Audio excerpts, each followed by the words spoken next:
Fin de l'entraînement de foot pour Dylan et Kevin. Les deux collégiens font un détour par le parc pour un drôle de goûter. Depuis quelques mois, ce petit tube en plastique est en vogue chez les ados. C'est la mode de la cigarette électronique. Ils n'ont que 14 ans. Il y a différents goûts. Et où j'arrive même pas. Et c'est quoi comme goût? C'est rhum coca. On peut fumer, je sais pas trop en fait. C'est peut-être l'équivalent de 4 paquets de cigarettes, ça. Ça doit être ça comme équivalence. Il y a 2 jours, une loi interdisant la vente de ces e-cigarettes aux moins de 18 ans a été votée. Mais en attendant son application d'ici quelques semaines, ça n'est pas vraiment difficile de s'en procurer. Enfin, nous, on n'a pas tellement eu de problème quand on a acheté la cigarette électronique, on l'a acheté directement le goût avec. Du coup, on a eu de la chance, puis on retourne au même magasin en général. À Paris, une étude a été menée sur plus de 3000 jeunes. En quelques mois, 6% des 12-14 ans avouent avoir essayé la cigarette électronique. Tout le monde nous demande pour essayer. Et du coup, ça marche? Les gens, ils aiment ça, les jeunes autour de vous Ouais, tous. D'ailleurs, il nous a simplement suffi de nous rendre devant un collège du centre de Paris. À l'heure de la sortie, parmi ce premier groupe de jeunes filles, là encore, quelques adeptes. La cigarette électronique semble séduire les jeunes pour son côté pratique et discret. Comme je ne fume pas la cigarette normale, parce que non, après on devient accro. Voilà. Et quand on rentre à la maison avec l'odeur, là, ça ne le fait pas. Certains jeunes qui n'avaient jamais fumé sont donc devenus clients. Ça doit faire à peu près, je pense, 2-3 mois, parce que je voulais tester tous les goûts différents. C'est tout nouveau, voilà, tout le monde a envie d'essayer. Voilà. C'est un peu cher, donc c'est comme une nouvelle mode. Il faut dire que la tentation est grande. À Paris et partout en France, ces vendeurs de vapeurs électroniques se multiplient. Il y aurait déjà plus d'1 million d'utilisateurs et parmi eux, évidemment, les adolescents qui semblent être une nouvelle cible pour les fabricants. Johnny est gérant depuis quelques mois. Il a ouvert son magasin en novembre. Vous fumez combien de cigarettes par jour? Un paquet, de quelle marque? Gauloise rouge. Gauloise rouge. On va vous faire essayer, comme ça on va voir si ça vous plaît déjà.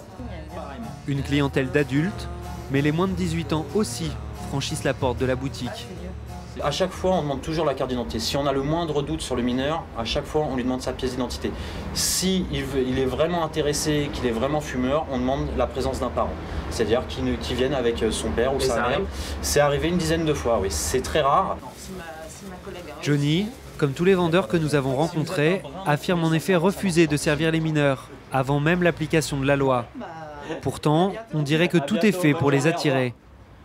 On a par exemple la Mûre qui est assez original. On a quoi? On va avoir le Stockholm qui est le rhum orange citron cannelle. Ça plaît beaucoup. Un design attrayant, des parfums exotiques. Le marketing présente la cigarette électronique comme ludique. De quoi inquiéter les professionnels de la santé. Le docteur Agnès Delrieux est tabacologue. Cette année, elle a coordonné un rapport sur la cigarette électronique. Les experts sont presque unanimes pour dire que cette nouvelle façon de fumer est trop souvent considérée comme moins nocive. C'est très dangereux de dire moins pire, parce que si je dis moins pire, est-ce que je ne vais pas en inciter certains qui n'y auraient pas touché à y toucher? Aujourd'hui, on voit des parents qui se disent mon gamin fume, je ne suis pas d'accord parce que je sais que c'est dangereux, donc je vais l'autoriser à utiliser une cigarette électronique parce que ce sera moins dangereux. Donc c'est encouragé aussi par les parents. Avec la cigarette électronique, vous pouvez devenir aussi bien addict qu'avec la cigarette classique. La e-cigarette pourrait donc être dangereuse, mais sa pratique est trop récente pour que les scientifiques puissent avoir des certitudes. C'est important de savoir si la cigarette électronique est un moyen d'entrer dans le tabagisme. Mais ça, les études, je suis entièrement d'accord, on ne les a pas. Donc comme on ne les a pas, il faut mettre des barrières. Je suis très inquiète parce que l'industrie du tabac arrive sur ce marché et qu'elle a bien dit il y a quelques années, nous perdons 16 000 clients par jour, il nous faut 16 000 nouvelles bouches par jour, et ces nouvelles bouches, ce sont nos enfants.